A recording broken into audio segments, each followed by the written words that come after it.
2021 episode of Filling the Void.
Be sure to subscribe, like, and share this episode, everyone.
Big shout out to Marcel and Megan Fit 23.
Thank you for joining us tonight on the Seattle Film Summit's Filling the Void. My name is Ben Andrews, and I am the founder of the Seattle Film Summit. This is our first episode of 2021 and closing in on the first year anniversary of Filling the Void. It goes without saying that 2020 was a life-changing year for all of us. And Filling the Void, or FTV as we call it, was created in collaboration with the Albuquerque Film and Music Experience to provide a place for artists to hear from other artists during a time when we are all feeling isolated. As we move forward and we see light at the end of the tunnel, Filling the Void becomes a place where we can discuss the future of the creative industries. And to kick off those conversations, we thought, what better way than to start with a discussion about our beloved home city, Seattle. Now, tonight's episode, Growth, Wealth, and a Virus, is a collection of interviews done over the latter portion of 2020 with several Seattle influencers and assembled by producer and author Burt Weissbourd. Please stick around post-episode for a live Q&A with all of the influencers that you're about to see in this episode, and you can ask them any questions that you'd like. So, thank you again for joining us, and without further ado, Growth, Wealth, and a Virus, Seattle Icons on a Changing City. My name is Burt Weissbourd, and I'm an author who writes character-driven thrillers. I lived for about 20 years in and around Bainbridge Island in Seattle.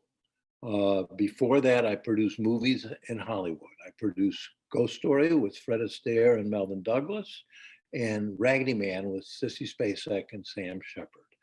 I also worked closely with screenwriters, and that eventually evolved into my own writing novels.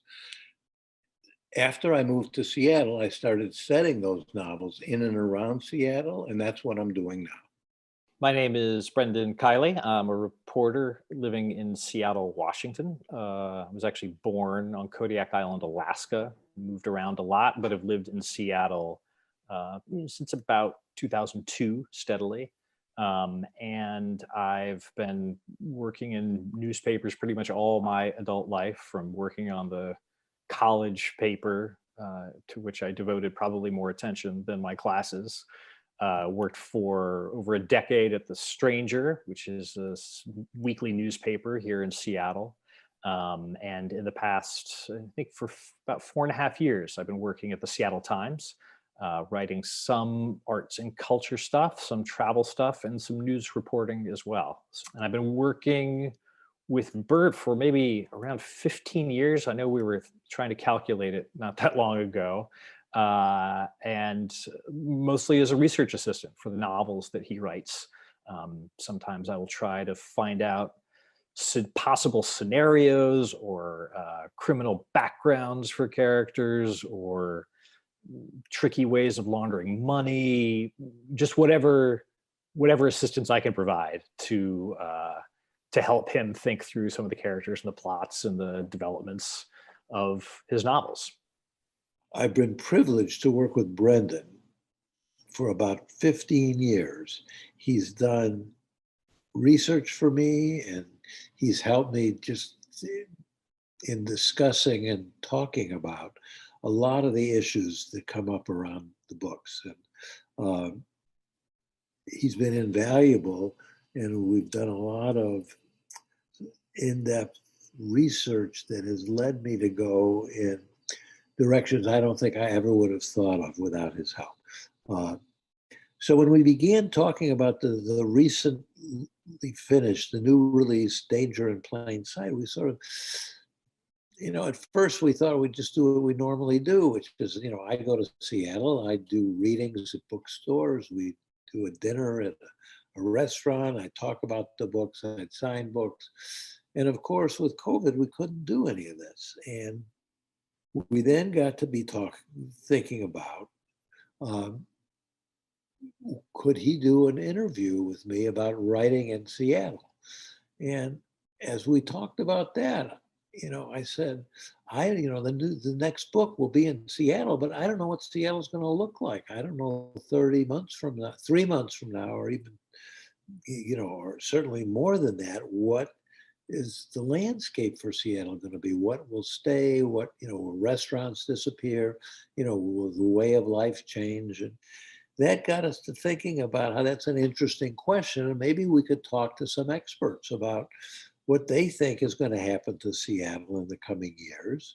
And we then identified people who were, remarkable people in prominent positions who really had thought about specific areas in Seattle, whether it's restaurants or architecture or TV, and we interviewed them.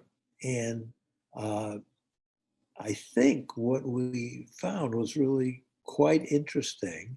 And I think that we have something to say and to raise questions about, which we'll do at the end of this presentation. For now, though, I'd like to turn it over to Brendan and have him say a little bit more about the people we interviewed. Nancy Guppy was a writer and cast member of Almost Live, which ran from 1984 to 1999, sort of like Seattle's version of Saturday Night Live or Second City in Chicago. She is currently the creator, host, and producer of Art Zone, a weekly TV program with interviews with local artists and performers. reviews and previews of current performances and exhibitions, and lots of surprises because Nancy is at heart a comedian and a performer. We'll also be talking with Scott Carsberg, who is a legendary Seattle chef and restaurateur who is described as one of the best chefs in America by Seattle Magazine. He was a James Beard Award winner for Lampreia as best chef in the Northwest. Lampreia was a popular fine dining restaurant that was around from 1992 to 2012.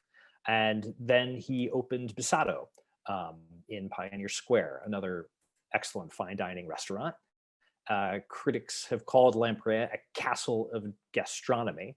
And Scott himself is also a whirlwind of ideas. David Miller is an architect who has won many, many awards. He is a professor of architecture at the University of Washington and was chair of that department from 2007 to 2015. He is a founder of Miller Hull, a Seattle-based firm that began in 1977 and is still working today. Miller Hull has been behind many notable Seattle public space and building projects, including the famous Bullitt Center, which is a living building. It was given living building certification, and it is a net zero energy and net zero water building. Dave is also a deep thinker about architecture, public space, and how people interact with the city. And we'll all be having a conversation about Seattle, how it's changed both before COVID and during COVID, and what may lay in store for the city going forward.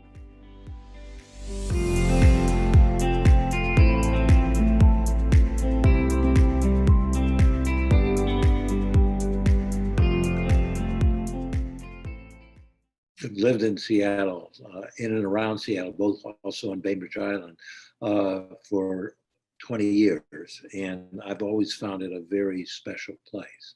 But think that it's important for this conversation to ask you specifically, what is it about Seattle that drew you there? And what is it about Seattle that you find special? Additionally, what keeps you there? So yeah, I'm born and raised in the Seattle area. Was born at Swedish Hospital. My parents were both born in the city. And so this has been my place of my home for most of my life. I lived for a few years in Los Angeles, writing for television down there, but for the most part here. And I guess one thing I would say is the green of this city, of the area, is a huge draw. And every time when we lived in Los Angeles, every time we flew back and we came descending into SeaTac, we were, Joe and my husband, we were blown out by, oh my God, it's so green. It's so green. It's so lush. It's so green. You know, being used to, at that point, used to cement and concrete. To the west of me, we've got Puget Sound. You know, to the east, we've got several lakes. I mean, there's nothing like this place. There's just, I mean, ask Burt, he lived on Bainbridge. I mean, there's nothing like Seattle. I mean, you can't even, I don't know. Burt, if you know anything like a city like this, besides Copenhagen, maybe? No. And there's so many access easily to wilderness country. And, oh, it's crazy. Yeah. I mean, the other day I got one of my customers got a venison. You know, he got a beautiful deer, and it's gorgeous. They followed it. Everything was beautiful. And I did a dish with the liver for one of the dinners that I do in the foodie space here, and it was fantastic. I mean, it's just that we have so much, and not just the salmon and the crab. Those are the typical, and the variety of oysters and the clams and the mussels.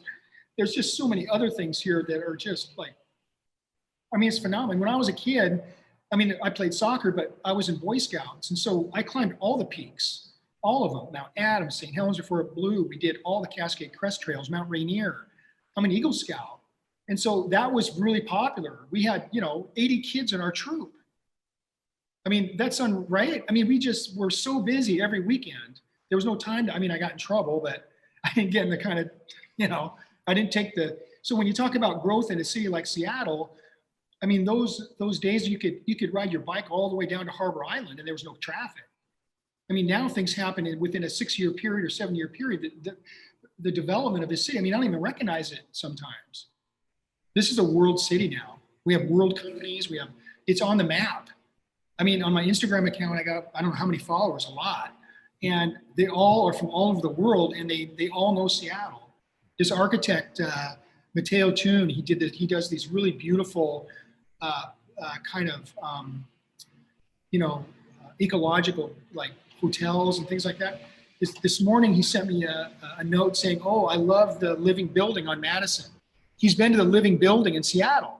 So we've done so many firsts here in architect. I mean, Miller was part of that, the Living Building.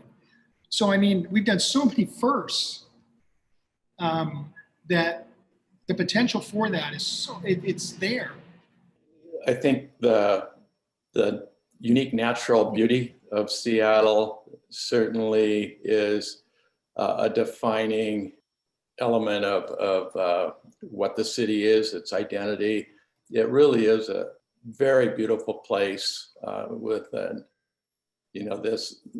views from many places in Seattle. Because we have our hills, we're able to have these prospects of Puget Sound in the mountains, Lake Washington, Lake Union, the other hills in the city from many points in our urban environment.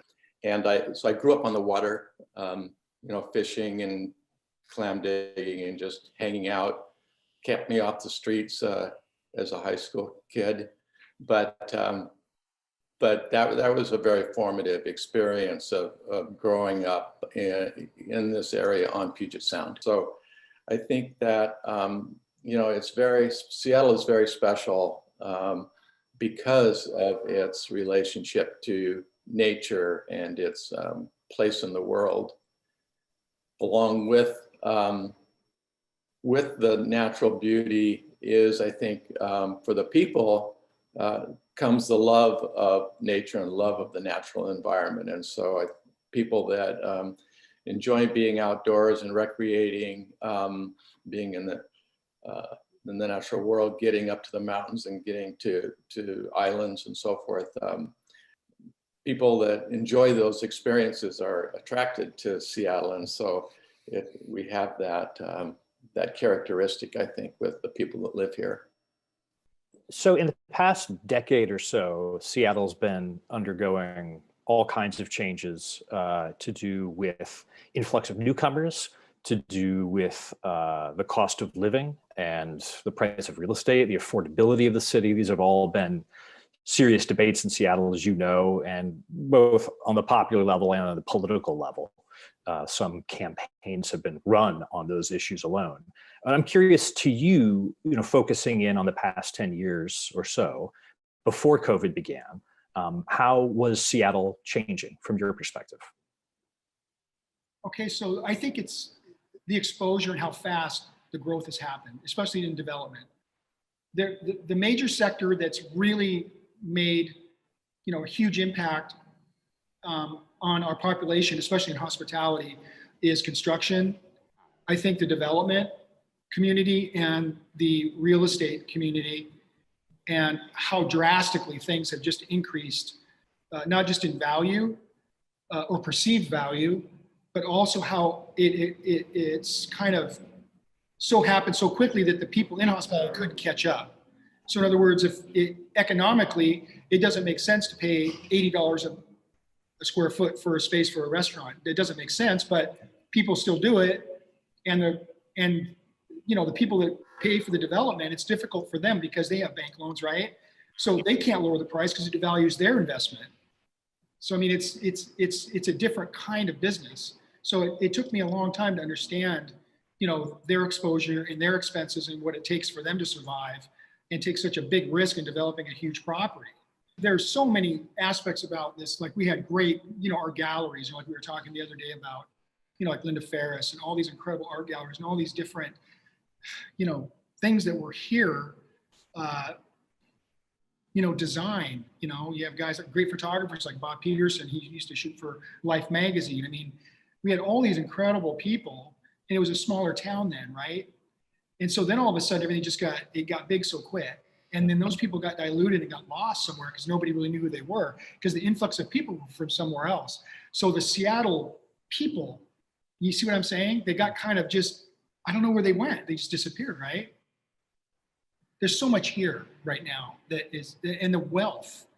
I mean, just the amount of wealth is staggering. It's staggering. That changes a lot of things. I think there's a lot of individual wealth, a lot of it. And that translates in one way or another to the economy. I mean, it's supposed to. It's supposed to create more jobs, more businesses. So I think in the hospitality business, it's physical. You know, we don't have robots. You know, we don't have, so it takes the human condition to operate, to be there. So, gosh, the city has changed in these kind of chunks over time. You know, I mean, like I said, I was born in 1960, clearly long time ago, a lot of changes since that time. If we want to focus in on the last 10-ish or so years, there's been such an influx of money, development, and people coming in. It's a place that people want to come and work. And of course, we have the big, huge, the Amazons and the Microsofts and whatever else, these big entities. But that changes the first, the affordability. And I think that's a huge issue when people can't, you know, regular folks who don't make a ton of money or just can't make a normal amount of money, whatever normal is these days, they can't afford to live in the city or live in, or even in kind of the little environs of the city. And when I grew up after college, I moved constantly. I was constantly moving from Capitol Hill to East Lake to Ballard. I never had to think ever, can I afford it? It was never an issue. It was just like, oh, I kind of want to live there now. I kind of want to live there now. So I just did all this kind of wild moving around. Well, that reality is no longer the case. You can't do that. And so I think that changes the way you interact clearly with the city, and you interact with your peers, and you interact with the things that you're interested in. I think if you want to look at the arts and artists, for the most part, artists aren't rolling in the dough. And when they can live in close proximity to each other, there was the Belltown era, certainly the Capitol Hill era. I think maybe there was a Pioneer Square era. That's over. And so you don't have that same, it's not like everyone was constantly, let's meet up every day and talk about our art or our work, but there was the possibility of that and the capability of that. And now that is not the case. There's just not as much crossover. And that is not good for creativity and for new ideas to kind of flourish. We have less possibility, less opportunity to come together and create as a community, individuals creating, and then the community creating. Well, maybe going back a little farther, you know, when I grew up, Seattle, in terms of its economic foundations, was really a one company town. It was, you know, the headquarters for Boeing. You know, their big transformations happened probably in the 70s and 80s when Microsoft started and really grew. And then, you know, more recently, as you say, other companies, you know, grew substantially. And so there's a much more diverse economic base to the city, which provides a certain prosperity and attracts people. And I think because these companies, particularly Amazon, it is a worldwide company. And so people that move here for work in these companies are from all over the world. And it seems like in the last 20 years, let's say, it's really grown up and become, to me, a much more cosmopolitan city. Obviously, the pandemic has wrought enormous changes all throughout the country. But I'm curious, in your opinion, how Seattle specifically has changed in response to the pandemic. And I wonder if you could talk about what's happening to restaurants, to the hospitality industry, small businesses in the city during COVID. And how is the pandemic affecting these businesses? How are they adjusting? And how might they survive? And there are definitely losses that may never come back. There may be small businesses that won't come back. Because even in the midst of this pandemic, there's, like we were talking about earlier, it's still expensive to rent or lease business, right? Not just homes and personal like apartments and condos and stuff. I mean, even though those prices may be flexing a bit, I mean, prices are still kooky. They're over the top.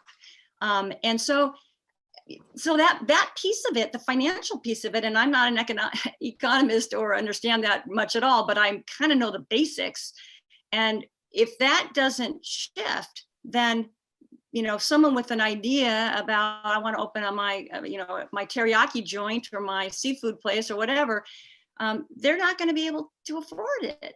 I mean, they're just not. And they're certainly not going to be able to afford it if there's still not enough bodies coming in back on the streets, going into those businesses and supporting those businesses. In Seattle, there are major restaurant groups, right? You've got, the normal ones like Tom Douglas and, Ethan Stoll, and, they have multiple restaurants, multiple employees. I don't really know what they're doing because I'm not in that world, that big of a world. But I know this, that if the government shuts down a city and say, don't go to restaurants, you can only serve 12 people, there's no way you can survive. You have to close. For me, the issue with COVID, we were doing really well, but COVID changed the whole landscape of hospitality because you can't gather. So what do? So what I worked on was food products to try and I do rustic Italian dishes that we have for pickup. And I do private functions up to 6 people. And then we do gift boxes. And then we're trying to get our products into the stores. So that's kind of the future for right now. And I see that going on, for at least another year. And what I learned from Gunther Seeger, and this is very important, he's one of the great chefs. He just closed his restaurant in New York, but he's in his 70s. And he's always been a mover. He just keeps moving through his life. He doesn't and what I learned from him was, he would say to me, Scott, Lampreia was just one part of your life. This is the next part of your life. He didn't like hang on to that kind of stuff. Some people hang on to it. And that's what I learned from him. And that's what's enabled Bisato to continue in a different way within the COVID. As a writer, who uses a lot of restaurants, that's a big change. I mean, the way restaurants look, how do you think people are going to, do you think people are becoming, a lot of the restaurants that we know will be closed. And you think people will go regularly to the new restaurants, or that there will be different kinds of restaurants? And whether, a lot of people will also, I'm sure, begin to work remotely, and whether downtown will have the same, meaning as it did. And of course, people have already begun to do all their shopping online. And so they will not be going to retail in quite the same way. I'm wondering what you think those kind of changes will look like. I think restaurants can play an important role if people are working at home, working remotely, in getting people out of their houses and out of their home offices.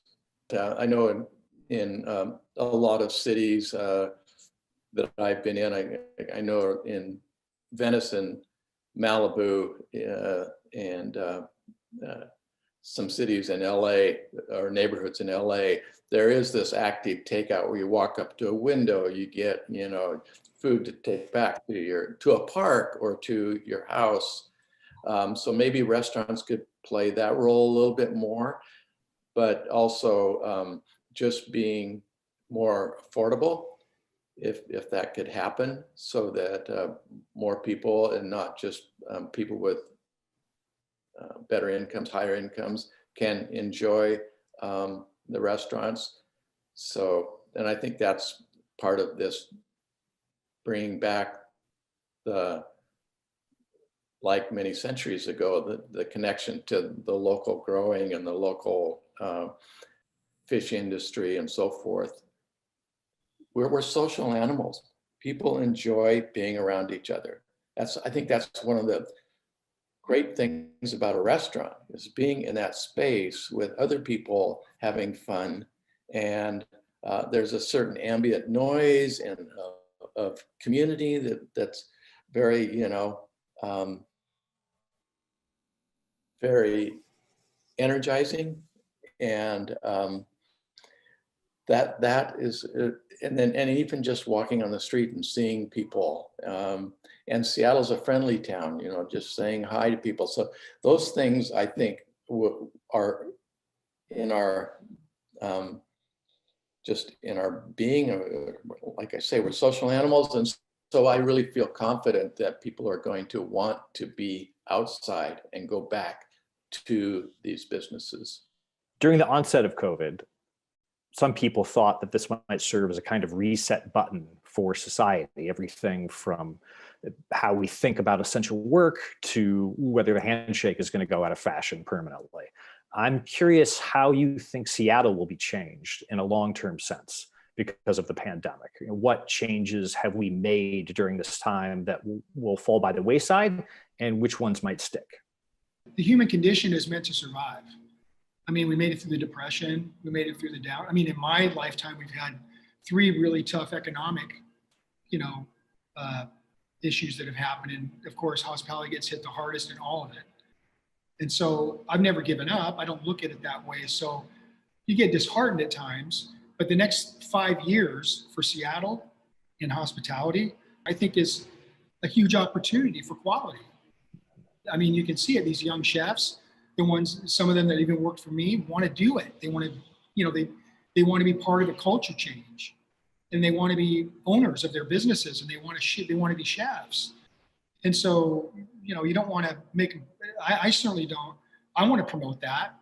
The more the merrier. The more quality restaurants you have, the better it is, because everybody's going to have to step up.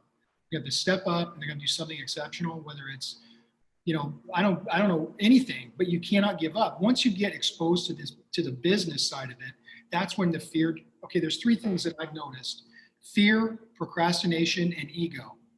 So in my business, I've experienced all 3 of those because of, my so-called reputation. But one thing is tenacity. So those 3 things, you got to just put those aside, because those are dangerous things, I think, in the human condition. So if you have tenacity and you just keep plugging away every day, you just chip away at the rock. You just keep chipping away, and eventually, I mean, you're going to be successful whether you like it or not. And that's the truth. So I mean, it's just changing not changing the culture, but adding to the culture. Don't take away what we already have, and don't dilute it. Just let's bring it up. Criticism doesn't get anything done necessarily. Observations and remedies will. The question about how will Seattle adapt after COVID is a really, really important question, Burt. And I think it's one that anyone that's designing buildings in the city, or thinking about how the city can recover and be more, as part of the bounce back, I think we have to think about Seattle being an even better city. And I think that's very achievable, and a lot of people are talking about it in Seattle: politicians, urban designers, architects, activists. And I think the city can show its resilience by being a greener city, having people on the streets even more than before COVID. I've heard that Seattle is talking about turning 20 miles of streets over to pedestrians and cyclists in the next few years. So that would be a tremendous transformation in reducing the cars, reducing the carbon emissions, and making the city more of an active place. And I think that the city can be more of a cultural hub. It can be more more of an active place with even more parks and green spaces and plazas.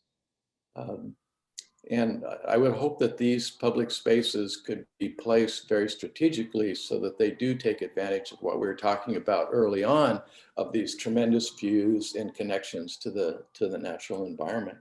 So my gig is working, hosting a show about the local art scene called Art Zone. And when COVID hit, our production shut down in March. Because we can't be together, we can't have bands coming in, we can't be interacting. I mean, everyone went through this. So I made a fast move, a change to do the show, and not knowing if we could do it in a tiny way, low to the ground, very low tech. And what that looked like was going from a crew of very professional shooters and editors and audio people, lighting people, to my husband Joe and I shooting all of my on-camera stuff at my house with an iPhone. Then I would do interviews on Zoom versus interviews in person with an artist or whoever it might be. Then I would curate a tiny little calendar that I would voice, and we'd get visuals for that. So it was kind of the same show. It's just that everything became smaller and less produced, certainly in late spring. And I don't think they thought it was going to be as good as it was. I'm not saying it was great, but I'm saying I think they weren't expecting that. So they're like, oh, okay, can you do more? And we said, yeah, we can do more. So we are now about to deliver number 17. So since April, we've done we have done 17 shows, and we've learned a ton. The material's gotten better. The production's gotten better. I've gotten better at doing certain things. So in a bizarro way, COVID gave me an opportunity that I would never have taken because I was forced. It was either that or nothing. So that's been great, and it's given me a focus with my time and my creative energy, because I'm prone to ennui, existential depression. What's the point? I mean, I go through it all the time anyway, but I'm prone to it. So having my energy be able to focus it in on being creative in this way really made a huge difference in how I've experienced this last 9 months. And we'll see what goes forward. I don't know what's going to look like. Right.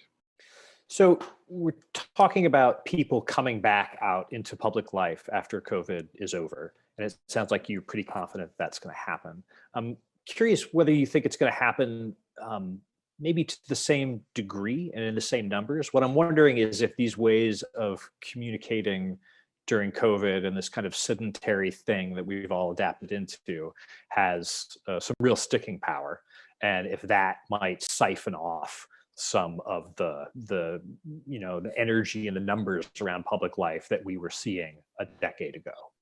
I think that there's going to be an eagerness to get together, that we are going to, I think in my own firm, and I think in a lot of office spaces, people are going to want to get back to the space and be around each other and just work more directly, be able to, interact with feeling the body language of someone that you're engaged with, experience that body language, build off of each other more spontaneously, maybe. And so I think that in the near term, I think we'll see that.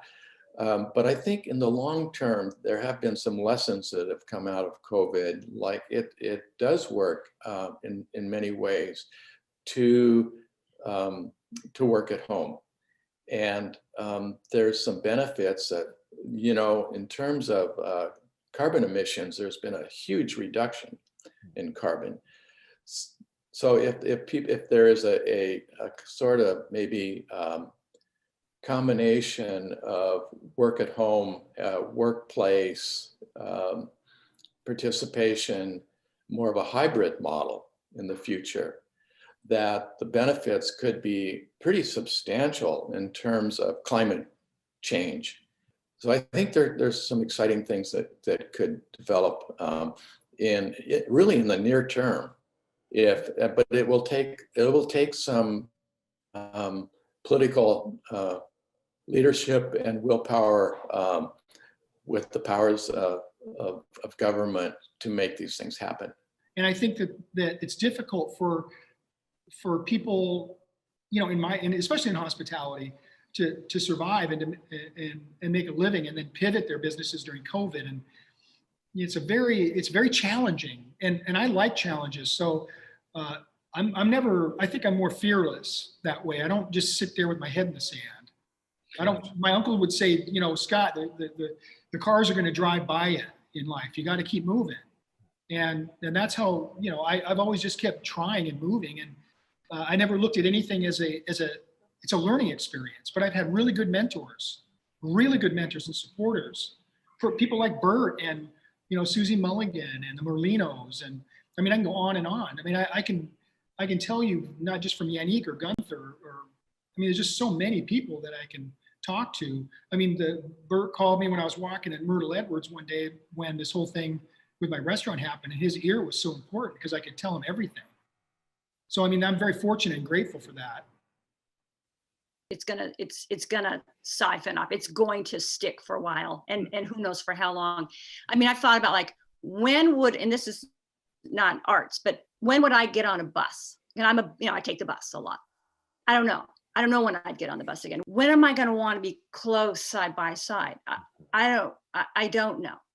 I honestly don't know. So and there is a comfort and an ease and like, oh, it's not that I'm choosing to not go out. I can't, you know what I mean? I can't go out. So it's almost like, at first, honestly, when this all first started happening, it was kind of a relief to me, not the horribleness, but the, like, oh, wow, everything is simplifying. It is just, everything's getting down to it's getting more low to the ground, right? We're getting low to the ground here. Just can't do a lot, can't go out, can't go see people all the time, can't go flying across, you know, driving here and driving there. And there was something about it was like, oh, it's giving me an excuse to kind of slow down my activity level.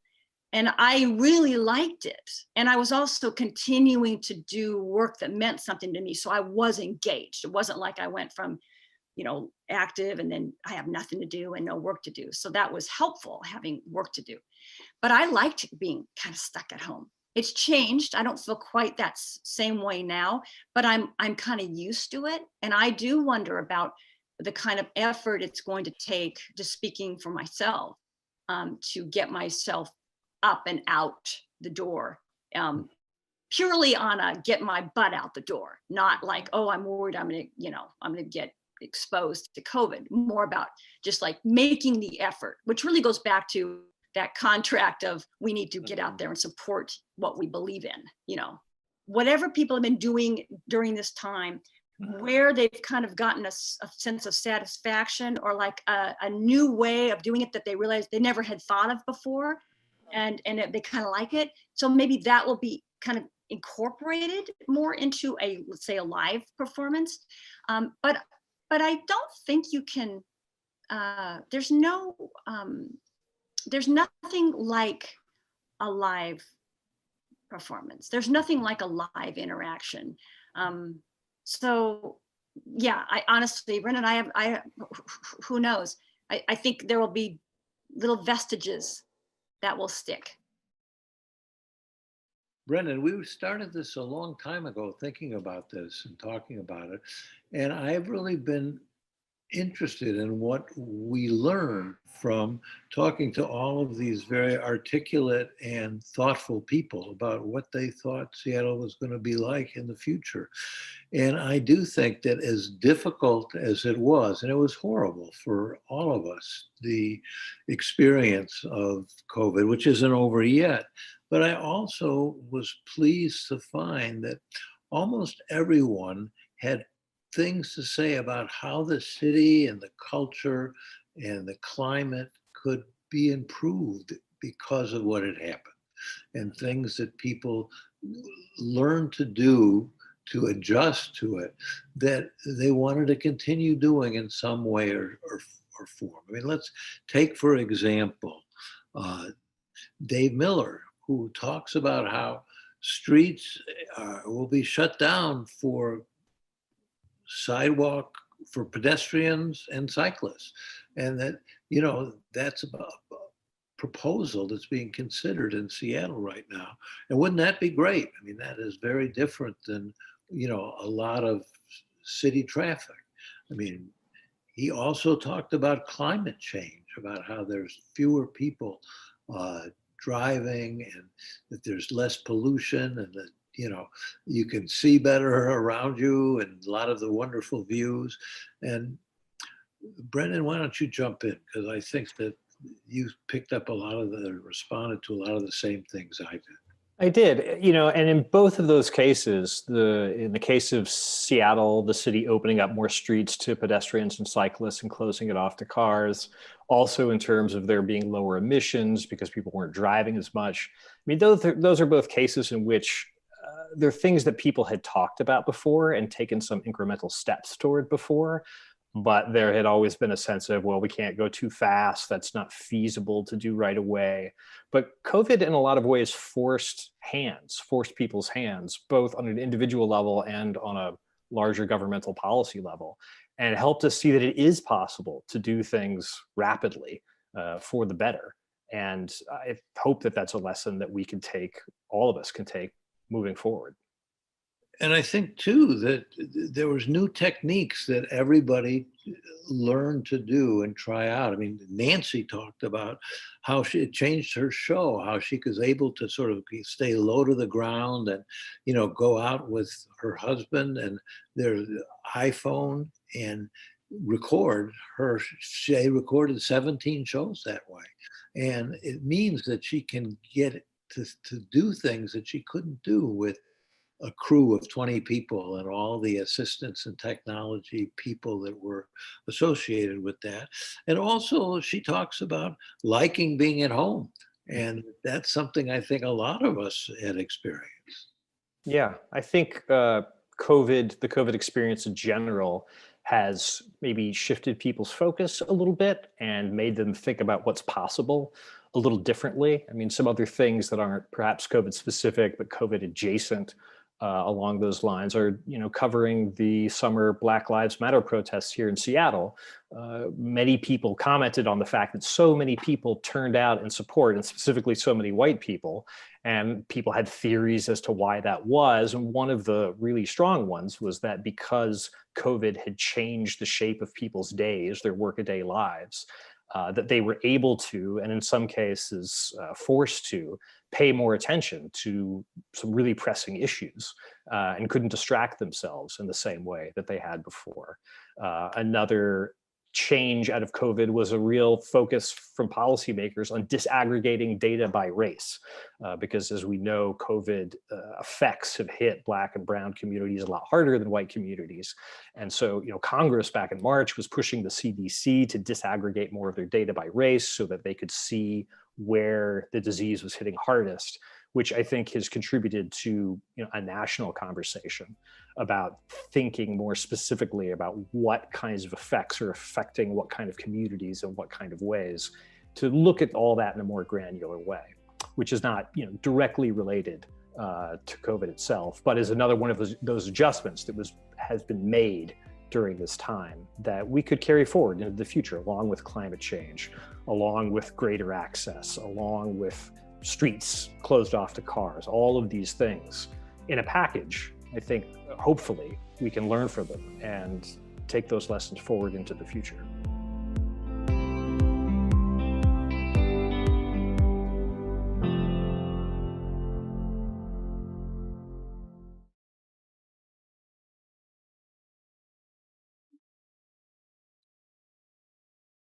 Okay, we are live here for our Q&A session.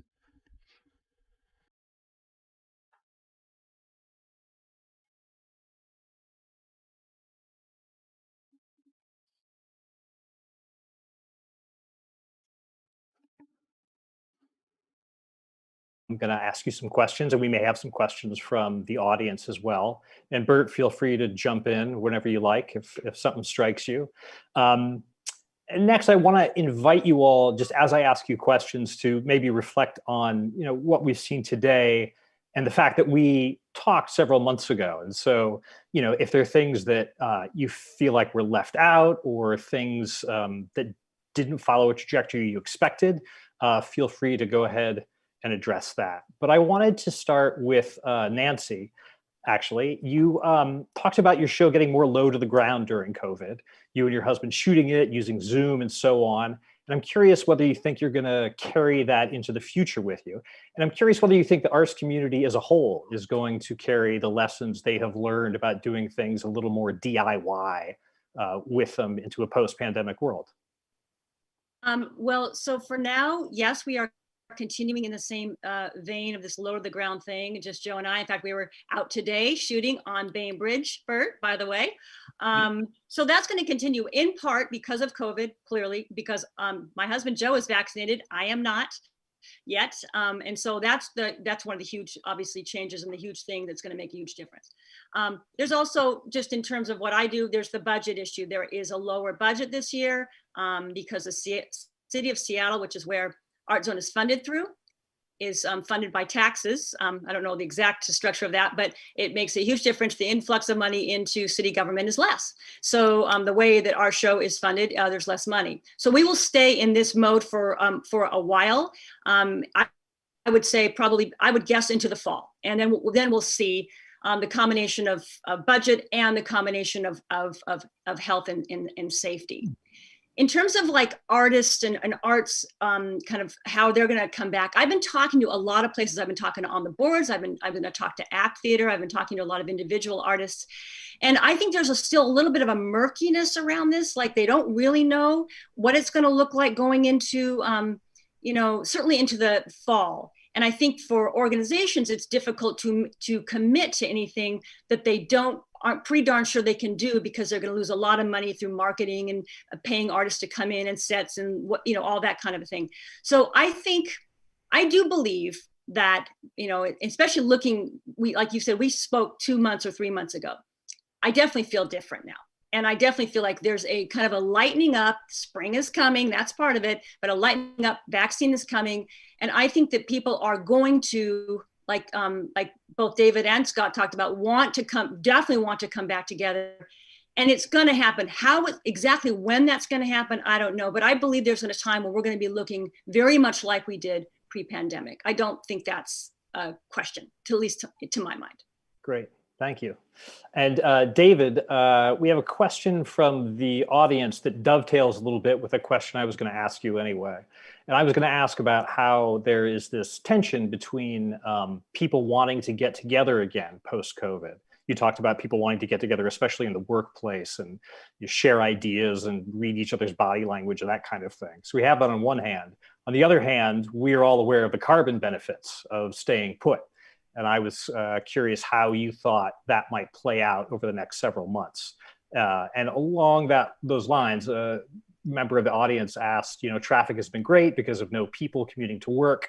How will Sound Transit or the local government step up to meet the demand when it returns? Do we really want to go back to all of that traffic? So I think it's this question of like the benefits of staying put versus the benefits of getting together, and how you think that might play out over the next few months. Well, I think there's a lot of questions that are on everyone's minds, and in Seattle as a community around these issues. In terms of transit, I think it's going to take a while for people to be comfortable getting back on public transit. But as people feel safer and we move towards normalization, which is going to take some time, I think people will get back onto public transit. And because I think that they see the benefit of keeping cars off the road, and a new city that is less about cars on all our streets and more about the public, using mass transit, and pedestrians being able to take back the streets. What I'm interested in as we move forward is that we try not to post-COVID, or in the near term, go back to past patterns, but actually to look to the future. What can we do that's new and exciting for the city as we move past this condition we're in? Thank you. And a question for you, Scott. I mean, you had talked about how the next 5 years may be a time of great opportunity for chefs if they can seize the moment. And I wondered if you could talk a little bit more about what those opportunities might be. And in particular, we had talked a little also, not necessarily in this documentary, but we talked a little bit about how Seattle might be primed for attention from the Michelin Guide. So I wonder if you see those two things going together, this next 5 years of opportunity and the possibility of some attention from Michelin. Well, I think the Michelin Guide would be very good for Seattle. It's in Sacramento now, and Sacramento is sort of like Tacoma in some respects in terms of California cities. I think I think also the future for restaurants is smaller and high quality. I think there's always going to be fast food because that's part of our culture, and they have a big marketing budget for that. But I think more and more people are being educated, and they're cooking at home more now because of COVID. And so to get Michelin here, you really need the state government, city governments, the tourism convention centers, hotels. And once you get it here, it could be even what's called Bib Gourmand, which is a smaller guide of Michelin. And then you can raise the standard. So more smaller, more individual restaurants. I think corporate restaurants are important for employment, but the cooperation between the hotels and the tourism board or the state of Washington Tourism Board would be very important. I think the Michelin Guide brings quality, it brings the consistency, and the Red Guide is like the Bible of cuisine. And at the Villa Mozart in Italy, I kept 1-star Michelin, and we had a Gummio rating of 18 out of 20. And I was just a young American chef then. But it really adds to your career. It's a very important guide, and it makes the difference between very good and excellent very quickly, and it brings a lot of dollars to the areas because people seek out that quality and they'll travel to it for the experience, and it's been proven. So I think that the state of Washington, the governor, the tourism board, because hospitality is an entry-level position in Seattle and in many other cities where people can make a living or supposedly a living. But once you get to the higher level, or like the craft of cooking, if you want to call it, or it's just so important to have that.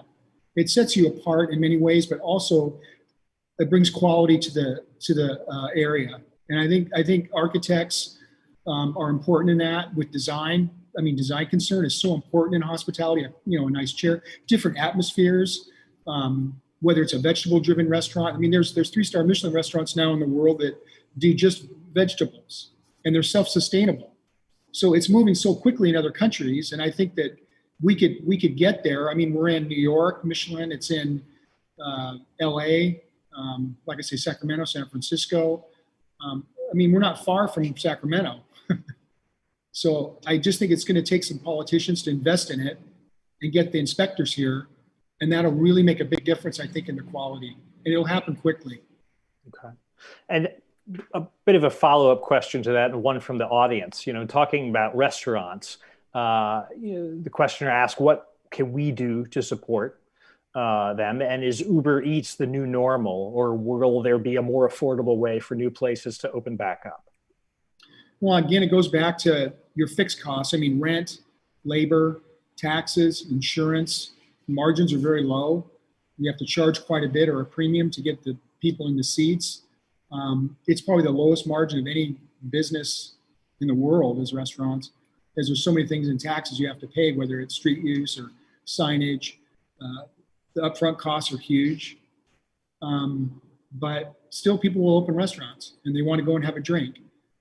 I think devaluing businesses is not always a good thing. I think that it is a cost issue. Not everyone can afford $100 a person, so the market's going to really depend on those customers. Okay, thank you. And Nancy, you had also talked about finding some relief and things getting simpler and smaller as the pandemic set in. And I'm curious if you think, and I've heard other people voice that same sentiment over the months. I'm curious whether you think you'll be able to hold on to that going forward as the world ramps back up again? And if so, how? Well, I think I can if I make a choice to, right? I think I can if I'm intentional about that, and I decide like, oh, maybe I get more intentional about I want to put my time. Let's just talk about in the terms of arts. I want to put my time into. I want to go to see particular shows at a theater or a specific dance company I want to follow. Rather than just kind of going scattershot, maybe be a little more specific in that kind of way. So in terms of going out in that way. But I do think I do feel like I can find a balance for that. It's just a matter of putting a value on my time and a value on and understanding what is it that I'm interested in doing? What is it I'm interested in seeing? So, we'll see how that goes. And especially because I'm in the world that I am, like, focusing on artists and telling stories, there's a tendency I kind of have to see a lot of everything. But no, I don't plan on kind of ramping up to what it was before, because to be honest, I get too frenetic. I get too kind of scattered, and that's not a way to live. That's not to me a good quality of life, So that's my goal. Great. And a follow-up for Nancy from the audience, asking whether you've noticed artists using the pandemic experience as a theme of artistic expression, making commentary on or interpreting that experience, or are they more adapting and finding ways to express themselves the same as they would during normal times, despite COVID? Well, I think, artists and art are ideas. They're always an expression of an idea, and this whole world experience we've had is one big, gigantic kind of idea pusher. So every single artist in some way, or many artists, have incorporated it in some way. One person in particular I watched, and I think I've always said Alice, but I think it's Alicia Ghosty, who is a choreographer and dancer. She invited me to a show that she was putting on. It was a virtual thing. She's in Italy. And so I said, sure. And to be honest, I wasn't expecting to really enjoy it that much because of a dance thing on virtual. I don't know. But I wanted to do it because I wanted to support her. So I bought my ticket and I went on the Zoom or whatever it was on a Sunday. And it was like 8 dancers in different parts of the world in their homes, dressed in similar colors. And they did this, and there was a great soundtrack, really great soundtrack. And they were doing these moves in like the kitchen or the living room or a clothes closet or bathroom. And it was very well managed. It was choreographed well, not only the moves, but the way that the 8 I think it was 8 squares would come and go and the way they brought them in. So that was technically, I thought, really, really smart. And it was engaging. And 10 minutes into it, I was moved to tears and I couldn't quite figure out what that was. And I think it was a combination of I'm seeing a live performance, and I haven't seen a live performance for a long time, I mean, virtual, but live. And I realized, oh, I miss that. I miss this kind of interaction. I miss seeing art happening in real time. So that was just an example of someone who certainly grabbed onto the isolation of COVID and made this pretty spectacular 50-minute dance piece. So yes, I do think that artists have used it in some ways and shows up in paintings, I'm sure, and that kind of thing. Great, thank you, Nancy. And a question for David. You had said that designers and builders should be thinking about how Seattle could and should adapt after COVID. And I'm curious if you can talk a little bit more about how designers are or should be talking about and thinking about a post-pandemic world. Well, I think it ties to sustainability, sustainable design, and climate response. And I think that, we've made actually made some advances in terms of impact on climate through COVID. And what I think we don't want to do is slide back to cars being on the streets and buildings with a lot of mechanical air conditioning that use a lot of carbon, and move to a new reality, which is moving towards net zero energy buildings and reduce carbon. And it goes from, it just involves so many levels of our environment. And I think architects can take maybe not the total lead, because I think the lead really falls in the laps of the politicians to create the framework and the regulations to make this happen. But I think the designers, architects, landscape architects, urban designers can on every project that they take on, work towards reducing the impact on the environment and creating a healthier environment. And I think there's a new reality created by COVID, and I think that that architects and designers are going to rise to the challenge. Are you seeing momentum in that direction from architects and designers yet, or is it a little too early to say? Oh, I think there's a lot of momentum. Okay. With the various platforms that architects look at, Art Daily, Architects Newsletter, various platforms, architects are talking about exciting projects that have a high degree of sustainability, and that's the buzz. And so, it's a threshold we're on that is an important one. And I think that, it's not just, Seattle is a very environmentally connected and an environmentally kind of responsible green city. But I'm seeing it beyond just Seattle. I'm seeing it nationally and internationally. Insofar as, you say the politicians, it's really in their lap. Are there specific things that you think that we as citizens should be asking for or pushing for to help facilitate this transition to make it go even faster?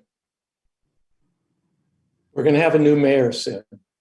I hope that we have a mayor with a vision about the environment of the city. I think that Seattle, it's been a long time that since we've had a mayor and a city council that focuses on the environmental quality of the city. Paul Schell was the last mayor we had that really cared about that. And he facilitated a fantastic city hall, a great central library, revitalized Seattle Center. And people watching don't know these buildings and precincts, but I hope that the new mayor will be forward thinking about what he or she can do to put legislation in effect and work with city council to create a environmentally responsible city. Thank you. Scott, we all know that restaurants have been imperiled by this pandemic pretty seriously. And I'm curious how the landscape looks now that the end might be in sight, and if we have a sense of how many have survived and what the extent of the damage is, or whether it's still too tough to say. Well, it's interesting. I mean, this week alone, the Tom Douglas closed Dahlia Lounge, RN74 closed. So the larger restaurants, I think, are going to have a tough time moving forward to get the kind of business they need to be open 100% to survive. And people need to feel safe enough to go out and socialize. I think smaller restaurants, I've always had small ones, and more high quality restaurants to make it worth the trip. People get in their car or they take public transportation or Uber. They make a point of going there, whether it's raining or not. So I think the experience is probably going to be more important in the long term of, I think, quality. And that's why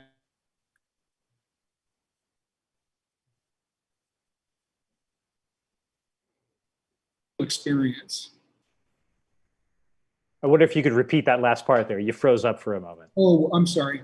So yeah, I think it's important that the smaller venues will create a better experience. If anybody's, you've been to smaller venues, whether it's a 7-seat sushi bar or something like that, where the chef's there, he's working, taking care of his customers, things like that, the experience is, you're really part of the whole experience, the architecture, the ambiance, the music, everything. It's all there. And it creates a place where you don't want to leave necessarily. You just want to stay there because it's such a nice feeling, and the chef is there and he's working. It's a great feeling to go to somebody's home. It's like the feeling of a residential home going to a restaurant. And I think that's the future, smaller venues. I think the corporate restaurants are important at a certain level. They employ a lot of people. It's tough if you have a large square foot restaurant. You got rent, you got staff. There's just so much involved. But if you're a talented chef and you can do a lot of the work, you kind of compact it and make the experience, better, a better experience. Right. Thank you. I have a question for you, Burt. I'm curious whether, so many of your novels have been set in and around Seattle. I'm curious whether that's where future novels will be set, if that's what the plan is. And I'm also curious about COVID and how you are thinking about treating that, whether it's something that you want to directly address in your work or try to avoid it, or how are you thinking about that these days? I am actually writing a new book now. It's a sequel to Danger in Plain Sight, and it's set in Seattle. And I'm wrestling with this, and I don't know. It's really very hard. This conversation has always been very interesting and will impact how I do that, but I haven't been able to figure it out because I think I'm going to set it in the future. By the time the book is done, it'll be 6 months from now, and I have no idea still what that's going to look like, but I think that I have to deal with it. And it's not a real answer to your question, but I'm wrestling with it. That's really all I can say. Right. Okay. I'm curious, David, also whether you have thoughts about how COVID will affect the way we think about and use public space. Is that a conversation that's going on in the design world that's very active at the moment? I think it will. I think we're going to move, and we're all talking about this, we're going to move gradually towards normalization and space where we feel comfortable to be in larger groups. And so I think the parks and the larger plazas are going to have an easier time coming back as public space.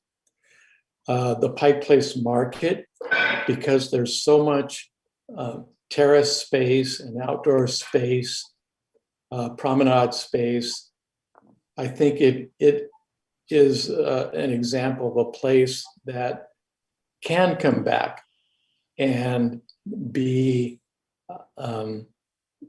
people will feel comfortable in, and I think fairly quickly.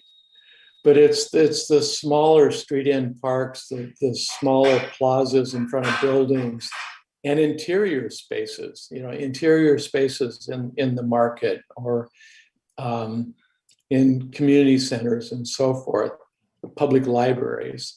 I think people will, it's going to take a while for people to feel comfortable in those public spaces. Right. Okay. And we have another question from the audience for Nancy, wondering if there will be ever another Northwest focused show like Almost Live. The audience member says, "We missed that, Nancy." Well, that's nice. I think we might have even touched on this when we had interviewed. We did our interview a couple months ago, and I don't mean to be too negative, but no, I don't think that's something that's going to happen. And the reason being is that Almost Live happened when King TV was owned by the Bullitt family. It was a private company. It wasn't a publicly owned company.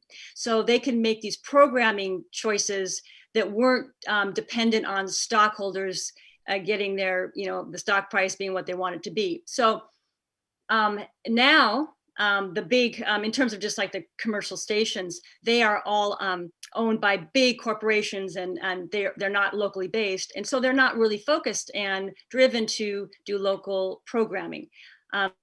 I think in terms of Almost Live, that was all about these particular areas: Ballard, Kent, Mercer Island, Fremont. Well, all of those neighborhoods, I mean, of course, we could always find jokes about them now, probably, but they're all pretty changed. And Ballard isn't the old people anymore, that's for darn sure. So, I suppose I'm a little facetious saying never, it's not going to happen. Prove me wrong, right? I just think it would be hard to get the financial kind of support and marketing support from one of the major stations. But good grief, it's YouTube land these days, so someone can start something and get it going, and it can be picked up by Netflix. So who knows? Right. Right. Yeah. Well, I think those were all the questions I had off the top, but I wonder if there's anything that we haven't talked about that people think is particularly germane to touch on, whether it's things that are different than what they expected when we talked a few months ago, or things that were particularly left out. I just want to leave it open if there's anyone who has anything to follow up with. And if not, that's no problem. But I did want to say one thing. I loved, Scott, when I loved in the interview segment when you talked about tenacity. I think that's just the greatest. I was fear. What was it? Fear. What was the second thing? Fear, procrastination, and ego. And then yeah. And you've dealt with all those, of course, we all have. And then tenacity. And I think tenacity is where it's at for all of us, no matter who we are, no matter what we're doing. Tenacity, just kind of put one foot in front of the other. That's Here. Yes. I can't believe when I was a kid, we had a neighbor as an engineer at Boeing, and they were building a Land Rover, and they flew a tin can up to the moon and put the car and drove it around and brought it back. So if they can drive a car on the moon, yes. I just don't see a problem making a really nice dinner. I'm happy to eat that dinner. Well, yeah, I think it's so. Cooking is so important to our culture, and it brings people together. And socialization for the human condition is so important. You have to enjoy it. You taste, you smell, you hear, you see when you eat, and not just dining or fine dining, whatever it is. You eat because you're hungry, or you eat to enjoy, but it's always having to eat. So those three things, food, clothing, and shelter. So shelter is the architect part of it. Socialization is what you do and I do, and it's we just got to keep getting better. There was a great article in the Seattle Times about, they won the Pritzker Prize, a French couple, and they recycle buildings. And it was a very interesting article about how they did it and their approach to it. And we have so many buildings in Seattle, and especially in the Innovastro district, where they're completely vacant for decades, and Pioneer Square as well. Is there any, David, that's a question for you, I think, is there any way that these things can be recycled? Why do they sit there and they're vacant? Why can't the owners of the buildings do something? Is it just too expensive? Or, you talk about affordable housing. There's thousands of square feet vacant.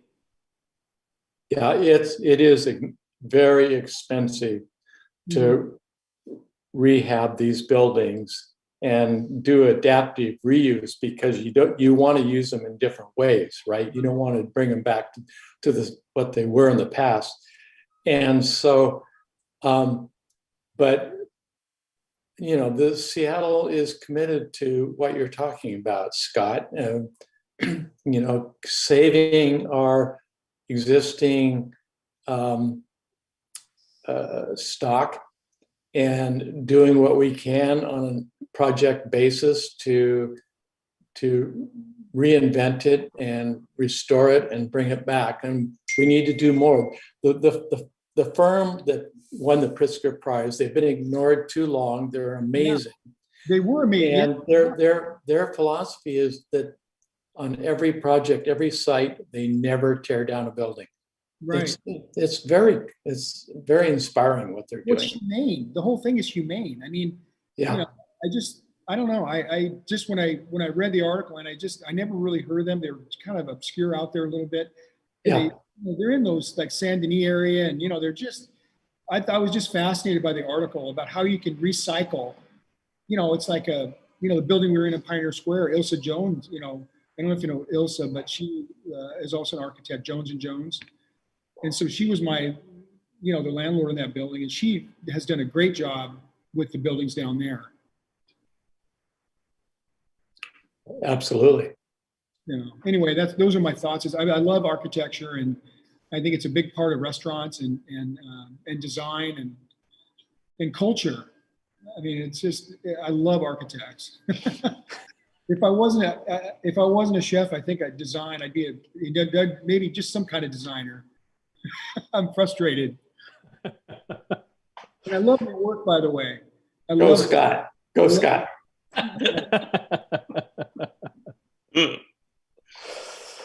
Great. Well, I want to thank you all very much for participating in the documentary project as a whole and in this Q&A. I really appreciate it. And I know Burt appreciates it too. Can I add to that? Yeah, please. I want to thank everyone who I felt was so thoughtful and so articulate and really added, so much to this.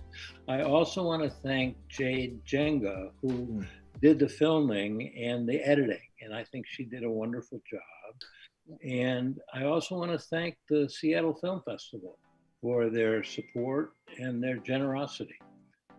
So I give it back to you, Brett. Okay. And I think the Seattle Film Summit will be hosting an event on April 15th, a viewing of the Minos teleplay by Burt Weissbourd and Jacob Epstein, which is based on the third book in the Corey Logan trilogy of Burt's. That will be Thursday, April 15th at 6 p.m. So please come back and check that out. And thank you. Hang on, I misspoke. I said the Seattle Film Festival. I meant the Seattle Film Summit. My apologies. Right. And thank you all for the viewers who are watching and sending in questions and participating in this. So we really appreciate it. And thanks to everyone. Have a great rest of your night. Thank you all. Thank you. Take care. Bye. Bye.